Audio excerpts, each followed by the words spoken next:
What if the life you are chasing is not the life that will finally make you happy?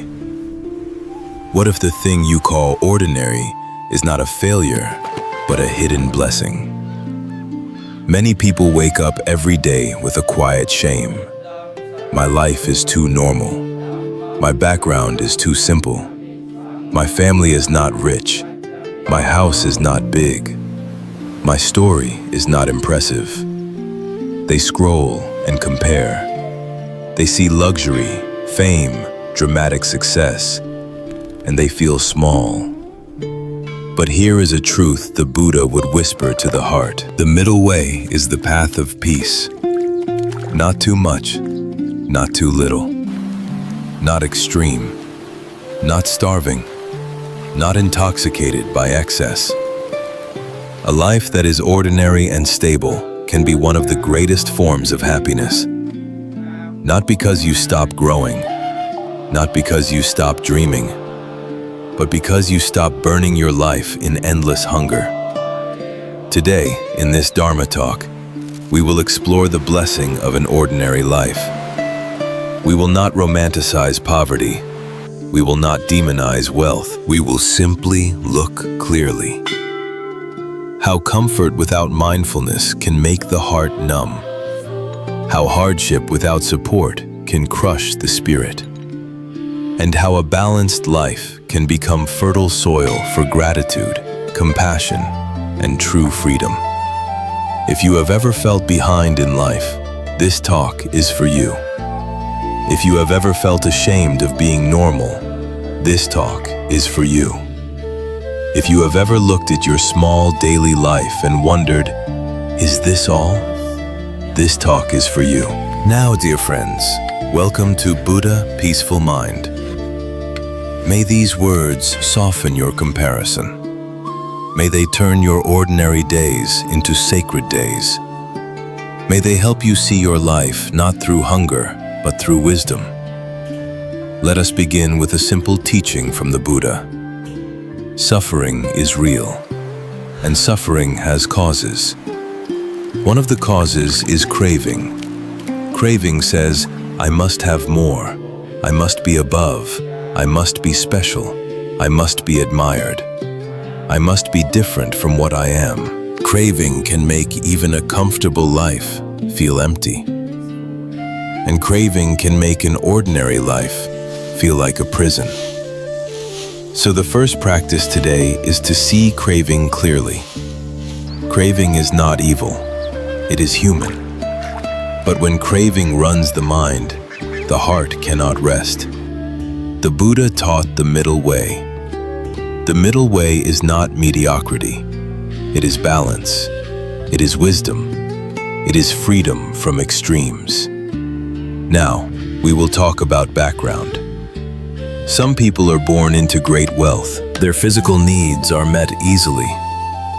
But sometimes, because everything is provided, something else is missing. They may not learn gratitude. They may not learn patience. They may not learn empathy for struggle. Not always.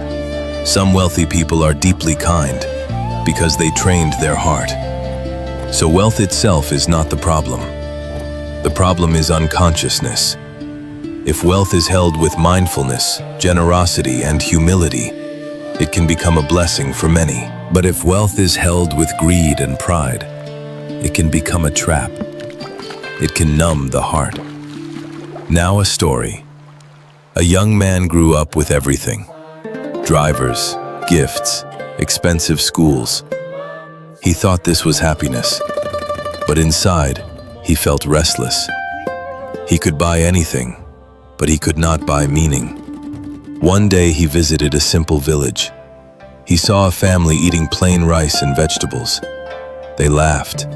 They talked. They looked at each other with warmth. He felt something he had not felt in a long time. Peace. He realized his home was full of things, but empty of presence. He returned and began to practice generosity. He began to practice gratitude. He began to practice listening.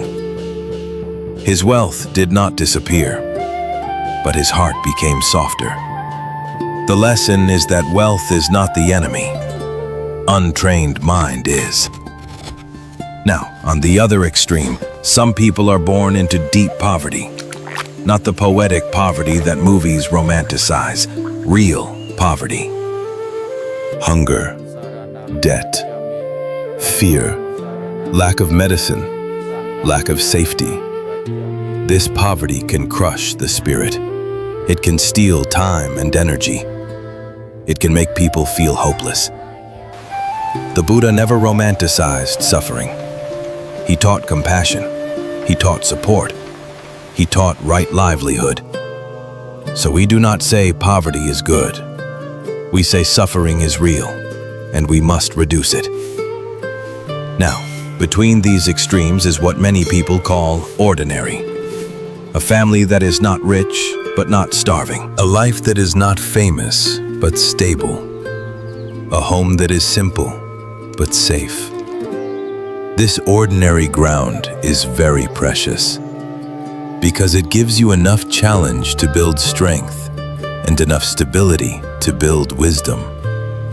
It gives you a chance to learn effort without being destroyed. It gives you a chance to learn compassion without being overwhelmed. It gives you a chance to practice gratitude because you know life is not guaranteed. So an ordinary life can be a hidden blessing, not because it is easy, because it is workable. Now, a story. A woman grew up in a normal family, not rich, not poor. She used to feel ashamed. Her friends traveled abroad. They had nicer things. She believed she was behind. Then one day, she met someone who grew up in chaos. No stable home, constant conflict, constant fear. That person said, "I always dreamed of having your life, a peaceful home, a simple dinner, parents who were present, no extreme drama." The woman became quiet. She realized she had been blind to her own blessing, not a perfect blessing, but a real one. The lesson is this. You may not see your blessing because you compare with those above you, but someone else may see your blessing because they compare with those below. So the Buddha taught contentment. Contentment is not laziness. Contentment is the ability to appreciate what is here, while still working wisely for what is needed. You can be content and still improve. You can be grateful and still grow. The difference is this. Growth without gratitude becomes hunger. Growth with gratitude becomes joy. Now, let us talk about the phrase, ordinary is happiness. Ordinary happiness is waking up and having a body that can breathe. It is having food in the kitchen. It is having a place to sleep. It is having people you can call. It is being able to work and earn honestly. It is being able to laugh sometimes. Many people chase dramatic happiness and miss ordinary happiness. They chase fireworks and forget the candle. But the candle is what keeps you warm at night. Now, let us speak about merit. In Buddhism, merit is the wholesome strength of the heart. Merit grows through generosity, virtue, and mental training. An ordinary life is often the best place to build merit, because you have enough stability to practice virtue. You have enough resources to practice generosity. You have enough space to practice mindfulness. If you are extremely rich, you may be tempted by arrogance. If you are extremely poor, you may be crushed by survival. But in the middle, you can practice. So the Buddha's middle way is not only a philosophy, it is a practical blessing. Now, a story. A man worked a normal job. He felt invisible. He thought his life was meaningless. Then he began to practice one thing. Each day, he did one act of kindness. He helped a coworker. He spoke gently to a tired cashier. He called his parents.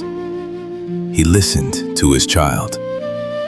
Slowly, his life did not become glamorous, but it became warm. He realized meaning is not found only in big achievements. Meaning is created by your heart.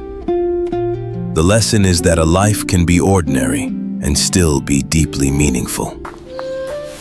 Now, let us talk about comparison again.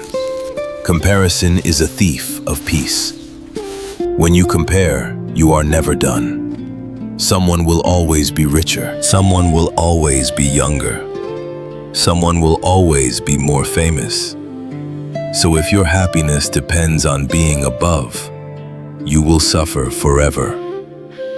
The Buddha taught that craving has no end. So the practice is to compare wisely. Compare with your own heart yesterday. Are you kinder than before? Are you calmer than before? Are you more honest than before? Are you more grateful than before? This is the comparison that liberates. Now let us talk about how to hold money with wisdom, because money is part of life. The Buddha did not say, you must be poor to be spiritual. He taught right livelihood. He taught generosity. He taught non-harming.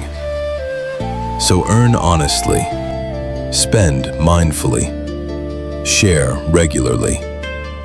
If you have more, do not boast. Use it to reduce suffering. If you have less, do not shame yourself. Build gradually. Live simply. Protect your dignity. Now, let us talk about the feeling of not being special. Many people fear being ordinary because they fear being forgotten. They fear their life does not matter. But the Buddha taught that your worth is not measured by fame. Your worth is measured by your actions, by your intention, by your kindness, by your virtue. A life that is quiet, ethical, and loving is a great life, even if the world never applauds. Now a story. An old teacher lived simply.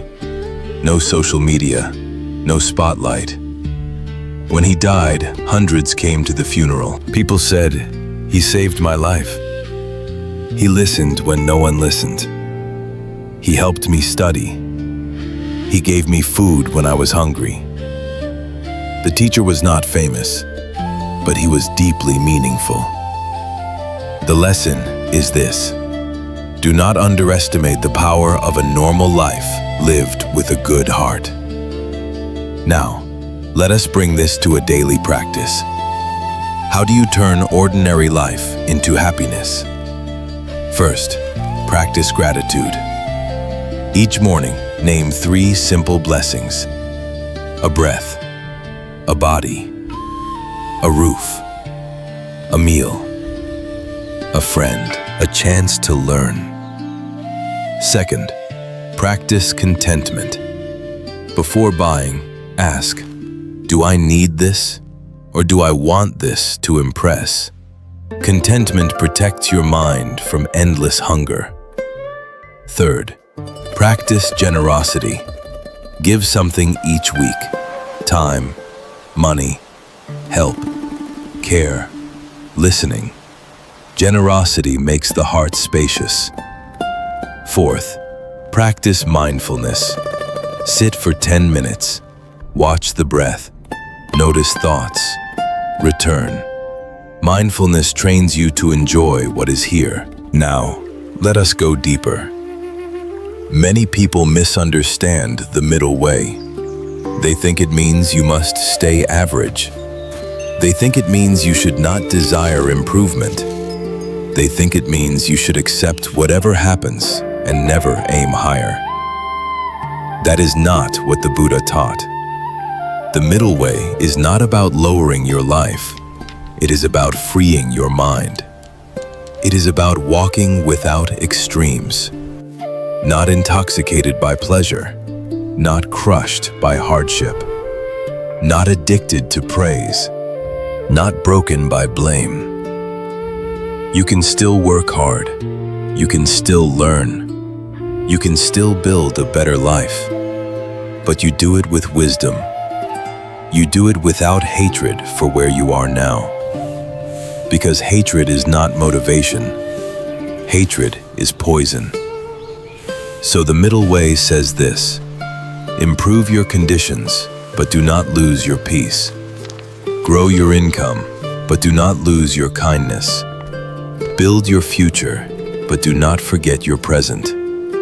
Now, let us talk about the feeling of being behind. Many people who have an ordinary life feel behind because they compare their timeline to someone else's timeline. They see someone buying a house at 25. They see someone traveling every month. They see someone becoming famous, and they think, I am late. But the Buddha taught causes and conditions.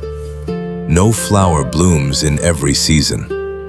Your life has its own season. Some people bloom early, then struggle later. Some people grow slowly, then become stable. Some people shine outside, but suffer inside. So do not judge your life by someone else's highlight. Judge your life by your own values. Are you becoming more stable? Are you becoming more ethical? Are you becoming more loving? Are you becoming more awake? This is true progress. Now, a story. Two friends grew up together. One friend became rich quickly. He bought a nice car. He posted photos. People admired him. The other friend had a normal job. He felt ashamed. One day, the rich friend confessed something. He said, I cannot sleep. I am always afraid. My money came with debt and pressure and people using me. I feel alone. The ordinary friend realized something. Wealth without peace is not wealth. Fame without warmth is not success. The lesson is not to hate wealth. The lesson is to seek balance. Now, let us speak about another kind of blessing in an ordinary life. It teaches gratitude naturally. When you have just enough, you notice small things. A meal, a warm shower, a kind neighbor. A kind neighbor. A healthy the mind can become numb. You receive, and the heart stops feeling. So an ordinary life is a chance to keep your heart awake. Now let us speak about the danger of using spiritual language to shame yourself. Some people say, I should be grateful, so I should not desire anything. Then they suppress their needs. They suppress their dreams. They suppress their pain. This is not wisdom. The Buddha taught compassion for suffering. If you need better conditions, it is okay to work for them. The key is your intention. Do you want more because you hate yourself? Or do you want more because you want to support life wisely? A desire to serve is wholesome. A desire to impress is often hunger. So ask yourself, if nobody knew, would I still want this? If the answer is yes, it may be a true aspiration. If the answer is no, it may be craving for image. This question can save your peace. Now, let us continue. Now, let us talk about the Buddha's teaching on contentment. Contentment is not the same as giving up. Contentment is the ability to enjoy what is present without clinging. The Buddha praised contentment because it protects the mind from endless thirst. An endless, thirsty mind cannot be satisfied. It always moves the goalpost. When you earn more, it wants more. When you buy one thing, it wants another. When you achieve one goal, it creates 5 new ones. So contentment is freedom. It says, I have enough for today. And with that freedom, you can still grow. You grow from peace, not from panic. Now, a story. A woman used to chase promotions. Every year she wanted more. More money, more status, more recognition. She achieved it, but she felt tired. One day she visited an elderly aunt in a small home. The aunt had simple things: a small garden, a simple kitchen, a quiet smile. The aunt said, I do not have much, but I have calm mornings. The woman realized she had many achievements, but no calm mornings. So she changed her life. She still worked, but she stopped chasing ego. She stopped working late for praise. She began to protect sleep. She began to cook at home. She began to walk.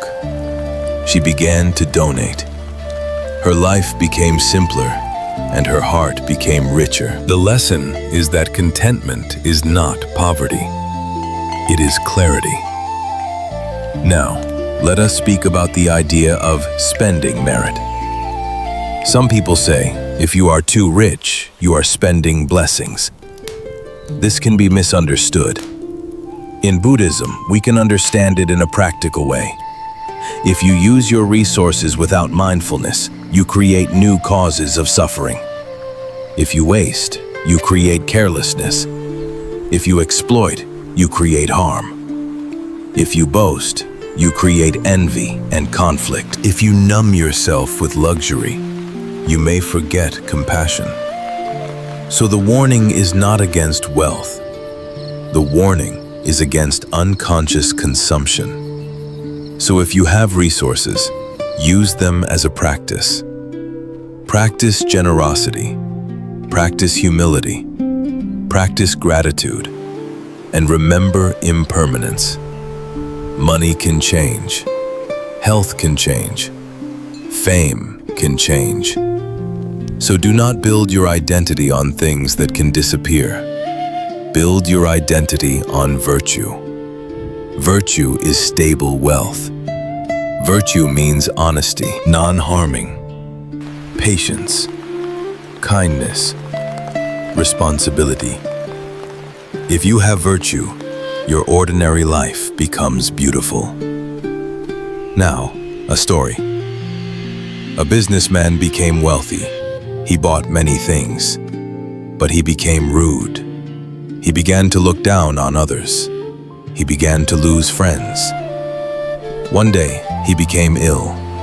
In the hospital, nobody came. He had money, but he had no warmth. He realized he had been spending his life, not only his money. He changed. He apologized. He supported people. He listened. He practiced humility. His money stayed, but more importantly, his humanity returned. The lesson is that the true blessing is not the bank account. It is the heart. Now let us continue. Now let us talk about ordinary life as the best place to practice compassion. When your life is too comfortable, you may forget suffering exists. When your life is too painful, you may not have capacity to help others. But when your life is ordinary, you often have enough stability to see others clearly and still have energy to care. This is a rare advantage. You can understand both sides. You know what it is like to worry about money sometimes. You know what it is like to work hard. You know what it is like to rely on kindness.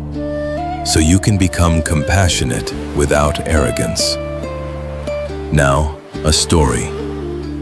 A man with a normal salary used to donate small amounts each month. Not because he was rich, because he remembered what it felt like to be helped. One day, a friend asked, "Why do you give when you are not rich?" He said, "Because giving keeps my heart awake." Years later, when the man faced a crisis, people helped him, not because they owed him, because kindness circulates. The lesson is that ordinary life is fertile ground for generosity. Now, let us speak about the hidden suffering of looking successful.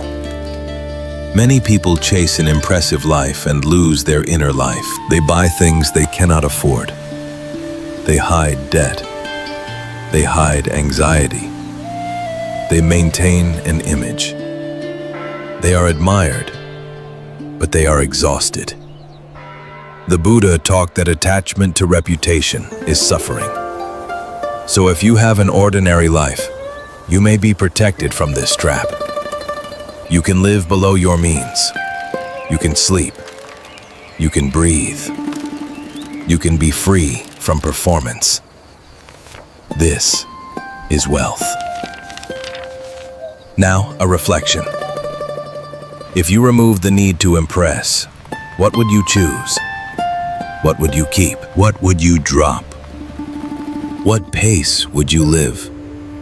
What people would you spend time with?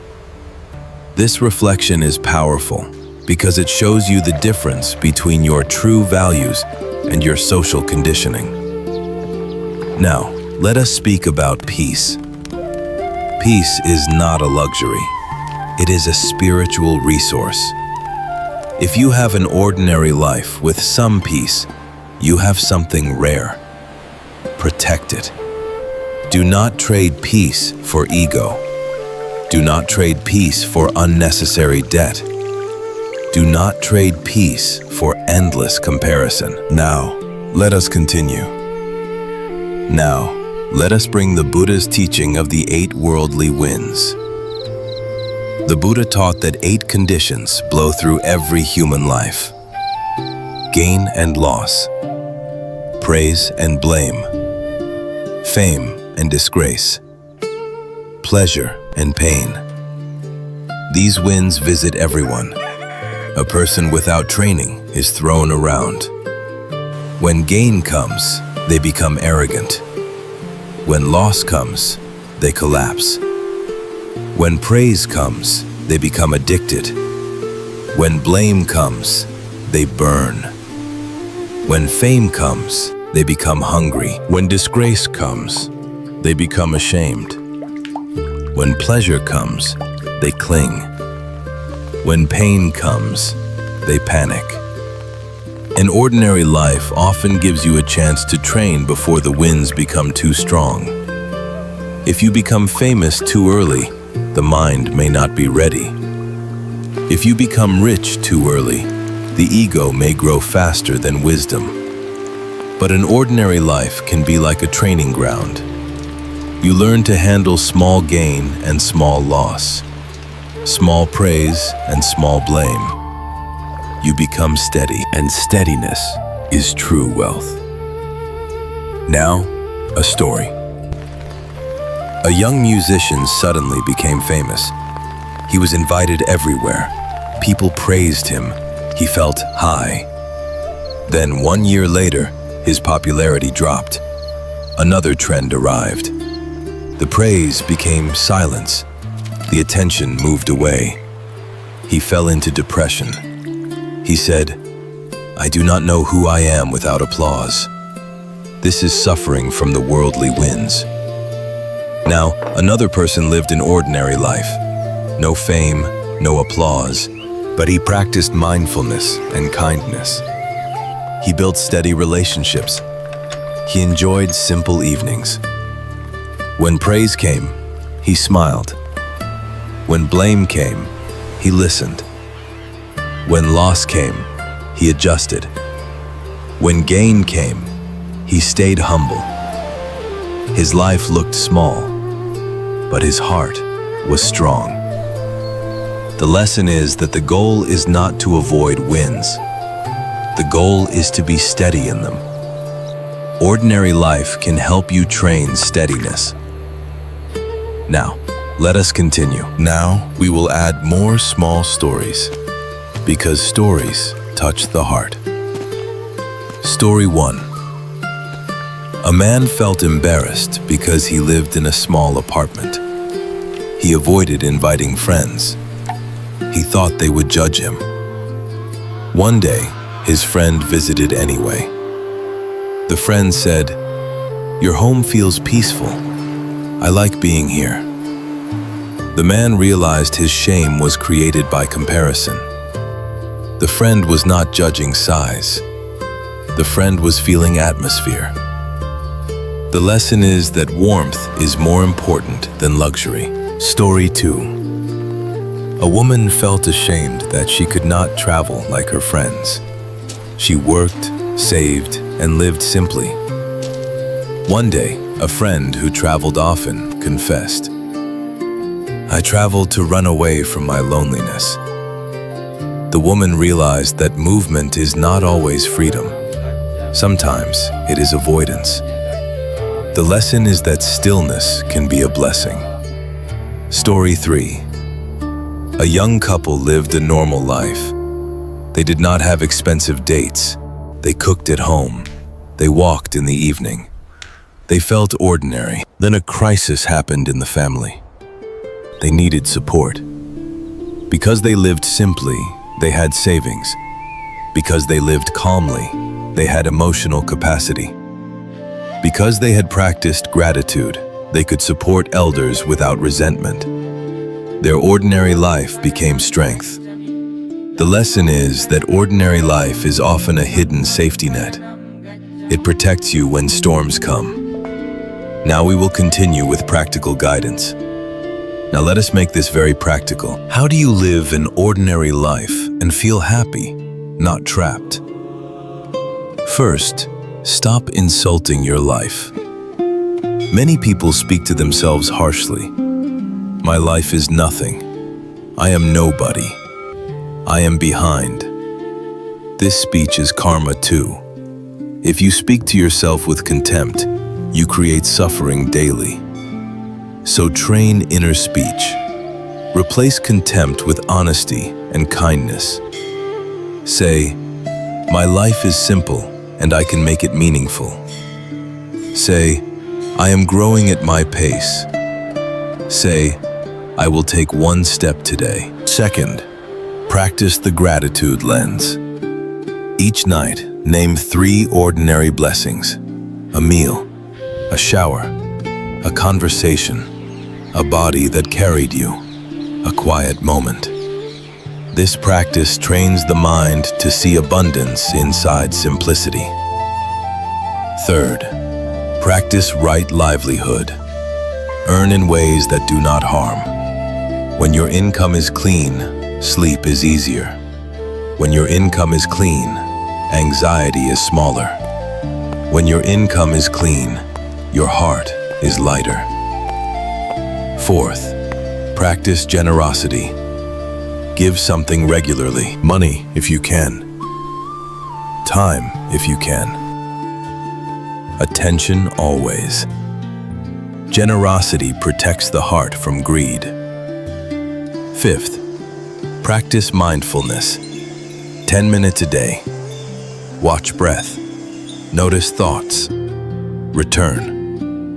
This trains you to live where you are, not where your craving imagines.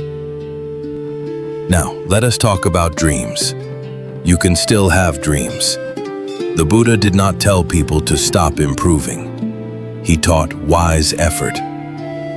Wise effort means you build step by step. You do not harm yourself. You do not harm others. You do not destroy your peace to prove your worth. So dream with wisdom. Work with patience. Enjoy today while you build tomorrow. This is the middle way. Now let us continue to a longer meditation and closing. Now, a guided practice. Sit comfortably. Feel the breath. In breath, knowing. Out breath, softening. Bring to mind your life as it is, not as you wish it to be. Notice what you usually criticize: your job, your house, your background, your pace. Now soften that criticism. Say inwardly, "This is my life, and I can live it well." Now bring to mind one thing you have that many people lack: safety, health, a parent, a friend, a peaceful meal, a stable home. Feel gratitude, not loud gratitude, quiet gratitude. Now bring to mind one wholesome step you can take today.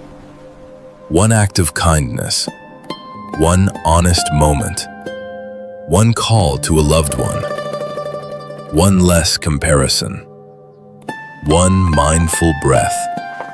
Choose one, then breathe and commit. Now rest for 3 breaths.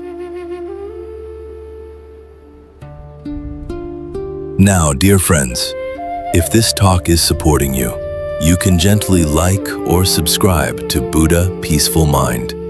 Not for numbers, but to help these teachings reach those who are quietly suffering in comparison. Now, let us speak about shame.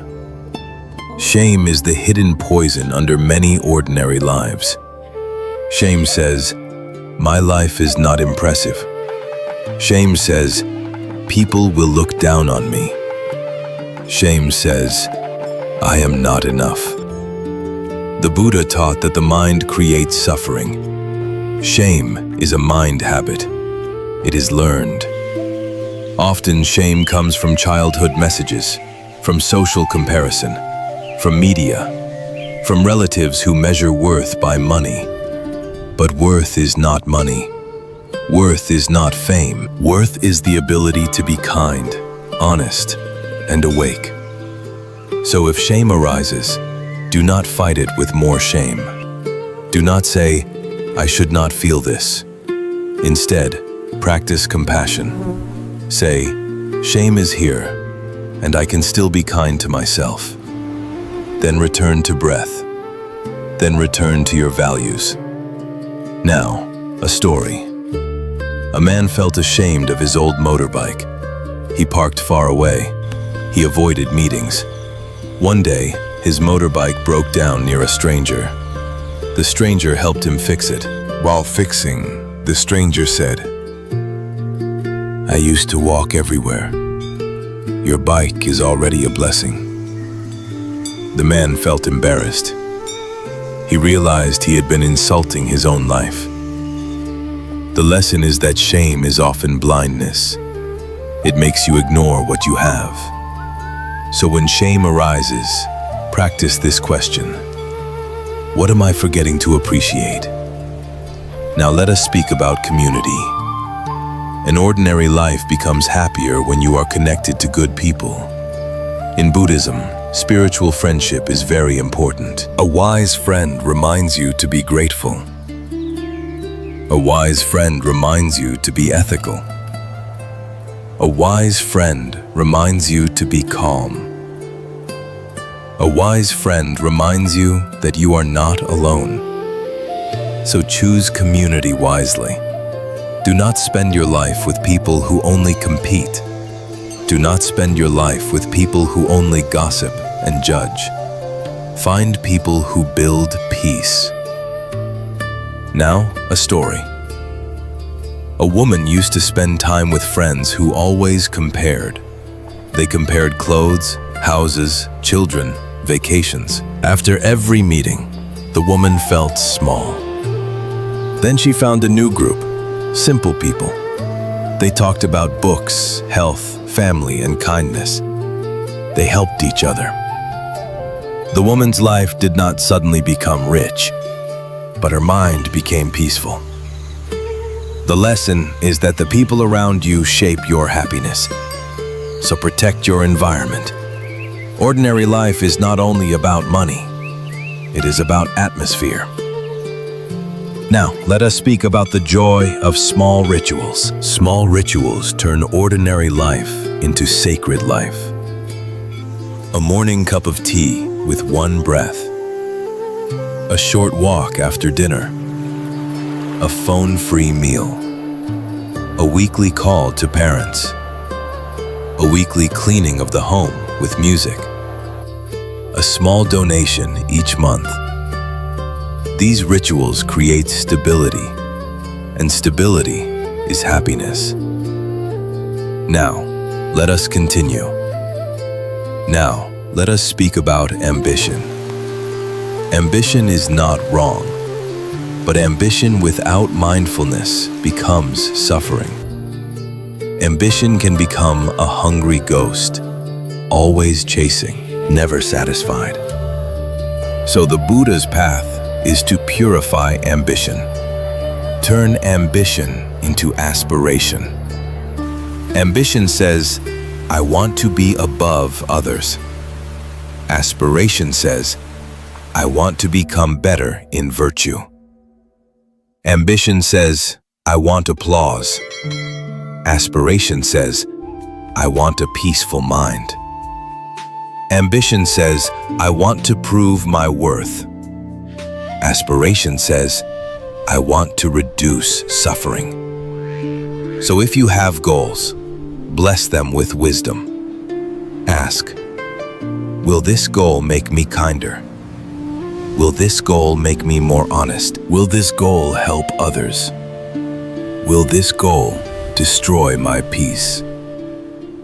If it destroys peace, adjust. This is the middle way.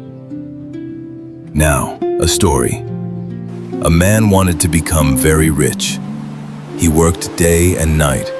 He lost sleep. He lost health. He lost patience. He began to shout at his family. One day, his father became sick. The man realized he had money, but no time. He cried. He changed. He still worked, but he rested. He visited his father.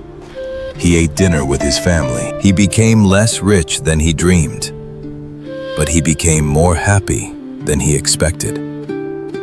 The lesson is that ambition needs wisdom.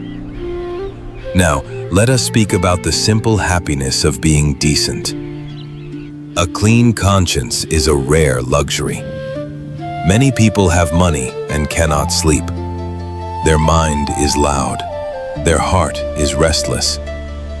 But a person who lives honestly often sleeps better. So if you have an ordinary life and you can sleep, you are already wealthy. Protect that wealth.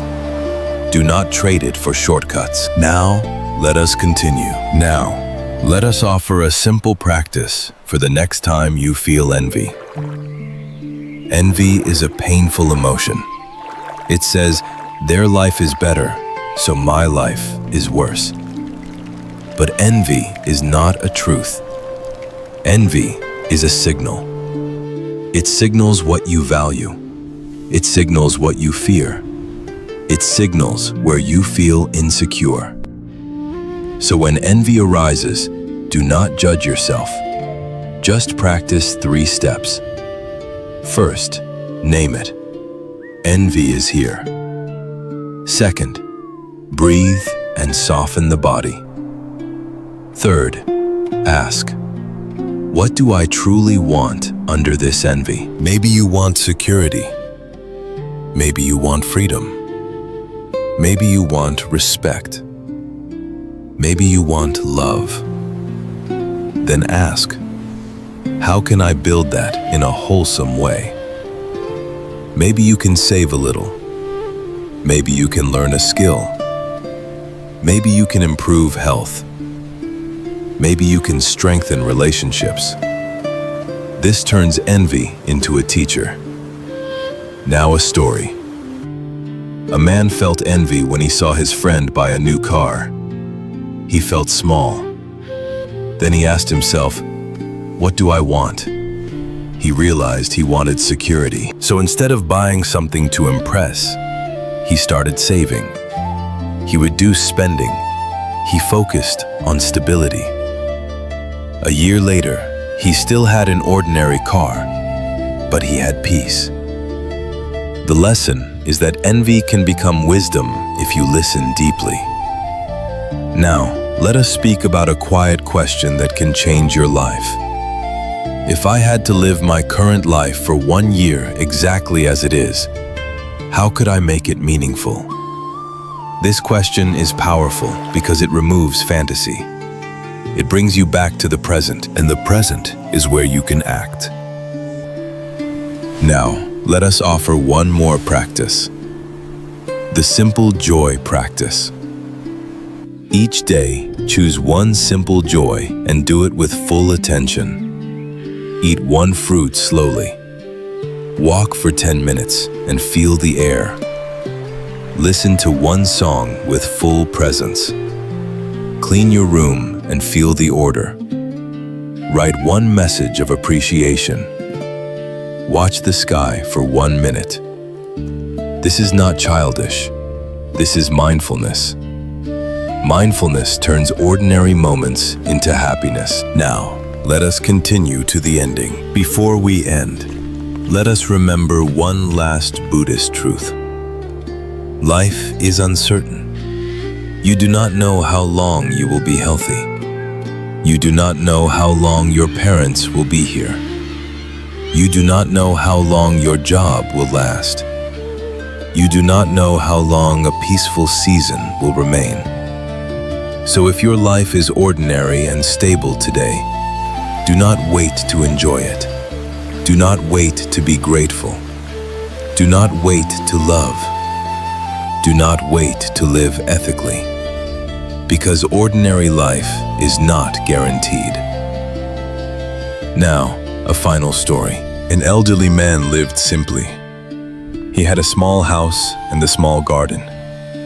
Every morning he watered plants. Every evening he ate simple food. A young visitor asked, "Are you not sad that you did not become famous?" The old man smiled.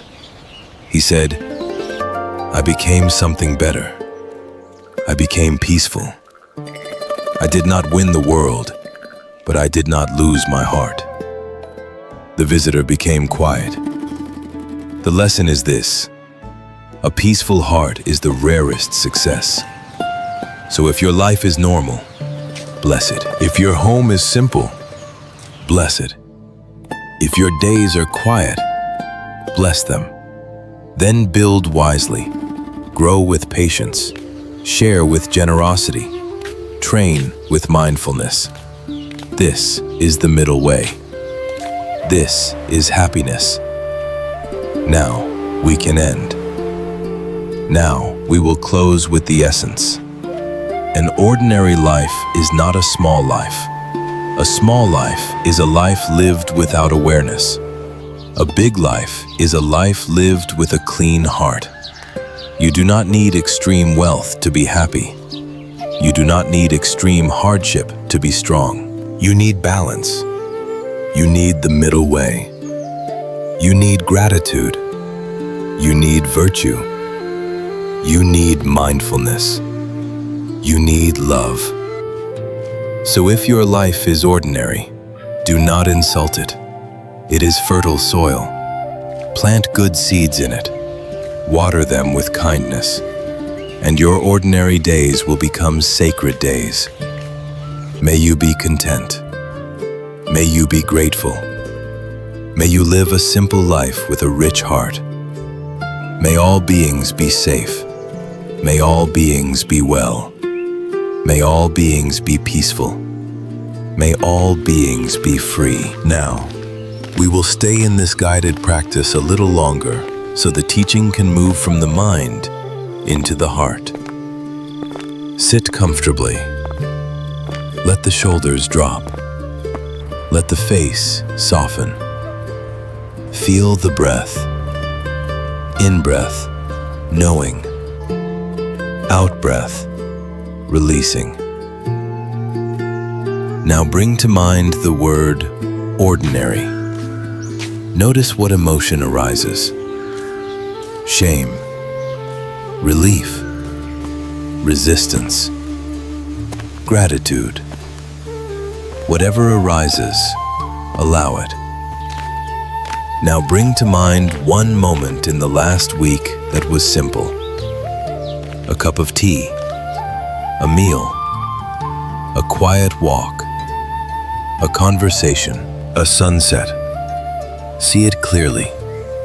Now ask yourself, was there happiness in that simple moment? Often the answer is yes. So why do we forget? Because the mind is trained to chase. Now bring to mind one thing you have been chasing. A status, a purchase, a praise, a comparison. Notice how the body feels when you chase. Tight, restless, hungry. Now breathe out and soften the chase. Say inwardly, I can still grow, but I do not need to hate my life today. Now bring to mind someone who has less stability than you. Not to feel superior, to feel compassion. Send them a silent wish. May you be safe. May you have enough. May you find support. Now bring to mind someone who has more than you. Not to feel inferior, to release jealousy. Send them a silent wish. May you use your blessings wisely. May you share. May you be free from suffering. Now bring to mind yourself. May I be content. May I be grateful. May I build my life with wisdom. Now choose one small action for tomorrow. One act of generosity. One moment of mindfulness. One less comparison. One simple appreciation. Choose one. Now rest with the breath for a few breaths. In breath, I am here. Out breath, I let go. Now, let us talk about ordinary life and relationships. Many people think happiness is a personal achievement. If I become successful, then I will be happy. But the Buddha taught that suffering and happiness arise from conditions. Relationships are powerful conditions. A person can have a big house and still feel lonely. A person can have fame and still feel unseen. But a person with a simple life and warm relationships can feel rich. So ordinary life becomes happiness when you invest in connection. Connection means presence. Not only living under the same roof, not only sharing bills, presence, listening, helping, showing up, repairing. An ordinary evening where you eat together and speak kindly can be more valuable than a luxury vacation filled with tension. Now, a story. A man chased success for 10 years. He worked late. He traveled. He earned more. His family had more money, but less warmth. One day, his child said, "I wish you were home more." The man felt pain. He realized he had built a big life outside, but a small life inside. So he changed his priorities. He still worked, but he came home earlier. He ate dinner with his family. He put his phone away. His income grew more slowly, but his life became richer. The lesson is that ordinary moments can be sacred if you are present. Now, another story. Two friends compared lives. One friend lived in a small town, simple job, simple home, ordinary days. The other friend lived in a big city, high salary, busy schedule, luxury habits. The city friend asked, "Are you not bored?" The small town friend smiled. He said, "I sleep well. I know my neighbors. I eat with my parents. I have time for my child." The city friend became quiet. He realized he had money, but no time. The lesson is that time is a kind of wealth. An ordinary life often has more time. Use that time wisely. Now, let us speak about health. Health is an ordinary blessing that people forget until it is gone. A body that can breathe, eyes that can see, legs that can walk, a stomach that can digest, a mind that can rest. These are treasures. If you have them, you are already blessed. So do not insult your ordinary life. Your ordinary life includes many gifts that are invisible when you compare. Now, a reflection. When you feel ashamed of your life, ask, is my shame coming from lack or from comparison? If you have enough food and basic safety, and your shame comes from comparison, that shame is optional. You can drop it. Dropping comparison is like removing a heavy backpack. You suddenly breathe. Now, let us continue. Now let us talk about impermanence. The Buddha taught that everything changes. So if you have a stable, ordinary life today, do not take it for granted. Appreciate it. A calm season can become a storm season. A healthy body can become sick. A job can change. A relationship can change. This is not to scare you. It is to deepen gratitude.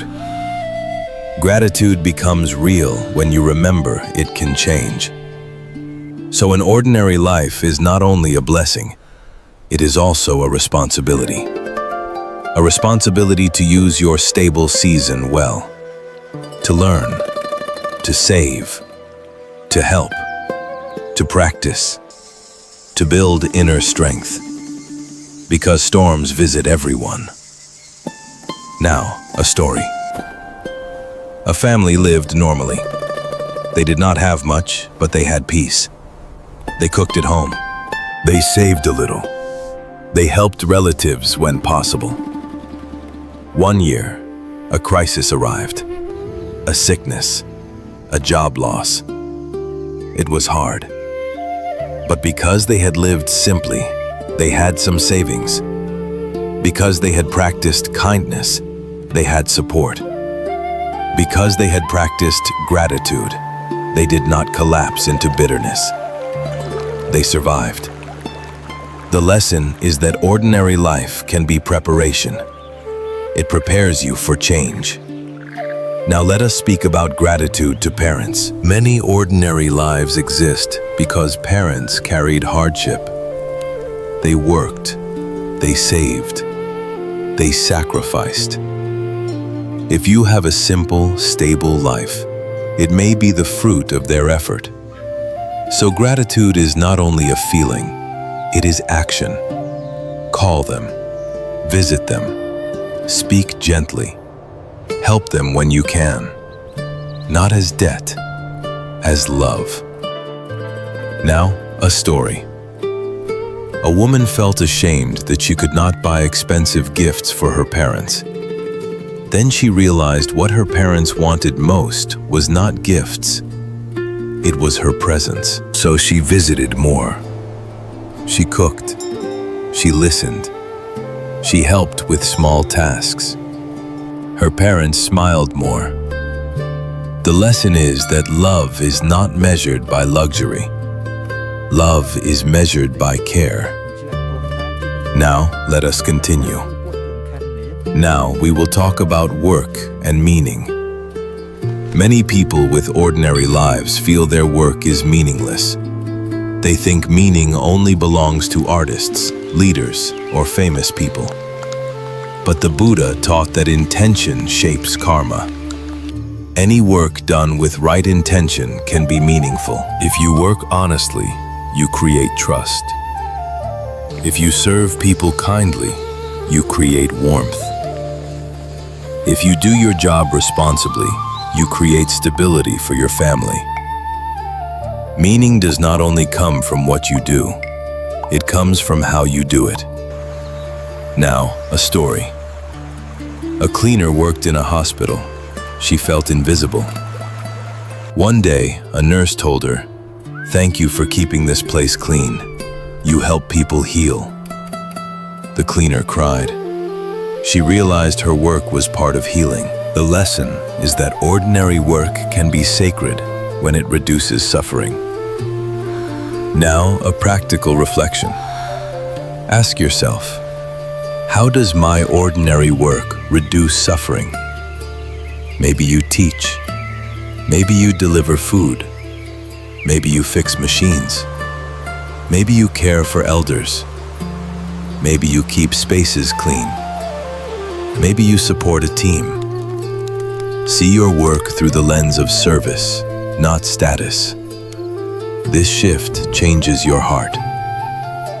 Now, let us talk about the trap of luxury. Luxury is not evil, but luxury can create craving. Craving grows quickly. You get used to a level. Then you need more to feel the same pleasure. This is called hedonic adaptation. The Buddha described this as the thirst that never ends. So if you want happiness, train yourself to enjoy simple things.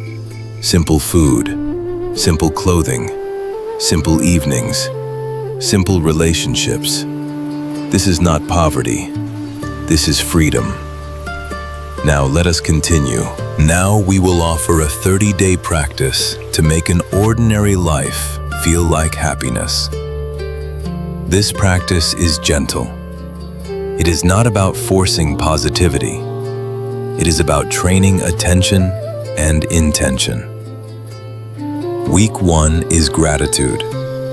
Each morning, name 3 ordinary blessings. Each night, name 3 ordinary blessings. Write them down. Breath, food, a bed, a friend, a quiet moment, a body that carried you. Week 2 is simplicity. Choose one small area to simplify. Your closet, your spending, your phone use, your schedule. Each day remove one small excess, not to punish yourself, to create space. Week 3 is generosity. Each day do one small act of giving, a message of care, a small donation, a helpful task, a listening ear. Notice how giving changes your heart. Week 4 is mindfulness. 10 minutes a day. Sit, breathe, notice thoughts, return. This trains you to live where you are. At the end of 30 days, your life may look the same outside, but it will feel different inside. Because happiness is not only external. It is the way the mind meets life. Now, here is a bonus practice called the enough sentence. Once a day, say, "For today, this is enough." Enough food, enough shelter, enough effort. This sentence calms craving. It does not stop you from improving. It stops panic. Now let us return to the closing. Now, dear friends, if this talk has helped you breathe more easily, you can gently support Buddha Peaceful Mind with a like or subscribe. It helps these teachings reach people who feel ashamed of being ordinary and remind them that ordinary can be a blessing. Now, we will close with the essence. A normal life is not a small life. A small life is a life ruled by craving. A big life is a life guided by virtue. A normal life gives you space to learn gratitude, space to learn compassion, space to learn patience, space to build merit. So do not insult your simple days. Your simple days are your training ground. Live them with awareness, and you will discover something quiet and powerful. You do not need a dramatic life to be deeply happy. You need a clear heart. May you walk the middle way. May your heart be rich. May your life be simple and warm. May all beings be safe. May all beings be well. May all beings be peaceful. May all beings be free.